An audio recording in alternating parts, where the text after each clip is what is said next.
Here's the car mostly back together again. Just chasing a little water leak there. When I say little, you wouldn't want to drive too far. I think it's at the, I don't know whether you can see it. There's a solid hose down the bottom there. It is in the middle of the picture. I think it might be leaking from under there somewhere. But a new hose isn't going to be a big deal.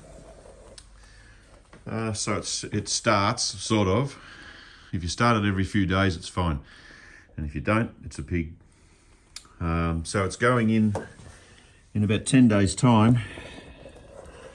And down there is an orange Mopar mechanical fuel pump that's been bypassed. And in the boot, I've got a brand new, there it is. That's been bypassed and in favour of just a single electric pump in the boot. And it's not up to the job, it just runs out of fuel all the time. So, and I don't think it keeps the pressure up to the needle and seats in the freshly rebuilt carby. So look, at this point it's just chasing loose ends. It's going to have some work done. I'm going to swap the Jensen for this car. And then I think, yeah, there's a week. And then this goes off up on the hoist. And we'll just do a few things that are much easier to do, particularly with the inboard DD-on rear suspension and inboard brake discs. Pretty hard to work on it on the floor. And it's quite a low car in any case, so it's certainly needs a wash, but it's pretty much back together. It's got this bumper rubber to extend at the ends. Got my my moulding gel there, ready to take a mould. Take you down the side of the car. We're going to get a new electric window motor for this, so this will work in the end. Beautifully restored wheels, new tyres, bumper rubbers yet to go back on. Probably should give it a wash, but the priority has been so far to work on the big ticket items. Then if I take you inside the car,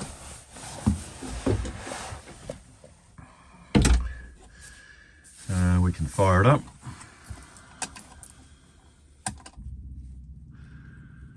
Fuel pump. Straight away it starts up. It's showing about, what's that, about charging at 5 amps, 6 amps, 7 maybe. Fans came straight on, now they've gone off. The red light's the handbrake. The water temperature's held steady since I put coolant in it. Always a good idea to put coolant. You know, managed to get it started the other day and had to top up. Similarly, I've been putting fuel in at the rate of sort of 10 litre drums at a time, and just sitting around it uses a lot of fuel. Today's project is going to be those blanched switches there. I'm going to see if I can revive those a little bit, so there'll be a in-car video, I would think, in an hour's time. But with the water it's leaking, I'm just wondering whether I should get it out of the bride's garage parking position before she gets home. Always good to stay in the good graces of the wife. Alcantara dash, tired but usable. Probably look into getting it redone at some point in Alcantara, or just clean this up properly and use it for a while.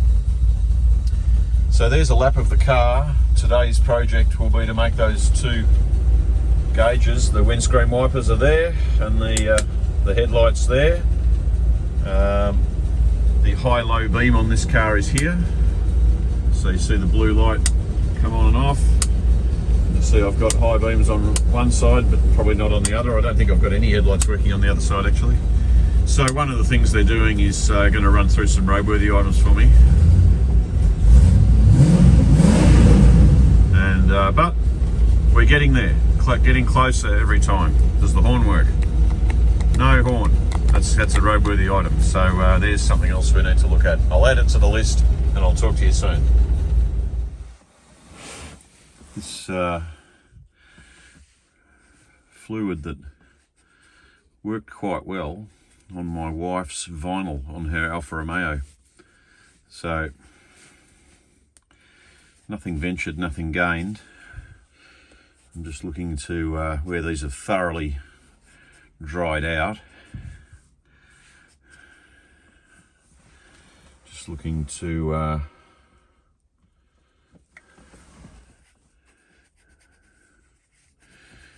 I've seen people on the internet use a heat gun or a blow dryer to get the heat into these things. This is the windscreen, so you've got your high speed, low speed, and your off. And I'll tell you what, there's your headlights, so they're on at the moment, or some of them are. So the surround is benefiting just as much as the rest of it from this this miracle stuff. It's got to be some sort of silicon. But the surround of that one there could probably, but these are different kind of switch. So those two switches there have come up really nicely, and there's your, well, I can't say I'm unhappy with that. They look thoroughly blanched by the heat. The plastic was completely dried out. Like a lot of the plastic parts in this car, the shifter gate, most particularly, the plastic dries out, becomes brittle, and then it just breaks up. These switches are still functional. The windscreen wipers do work. I won't wipe dust across the windscreen like I did the other night, but I'm really happy with that. I've been looking at those switches and wondering what to do with them. But this plastic trim, long-lasting restorer that I actually got just off the internet appears to be some kind of silicon oil.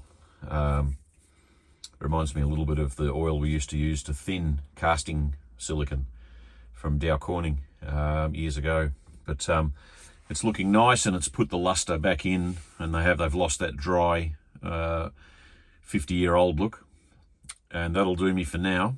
And down the track, obviously, we'll have to look at maybe getting under a microscope and seeing if I can stencil off or tape off and get those white highlights back on. And a little picture of the windscreen with the wiper there, and the headlight with the beam emanating towards the left there. We'll see if we can improve on that. But there's one little job that I'm reasonably happy with, and probably only 100 jobs to go.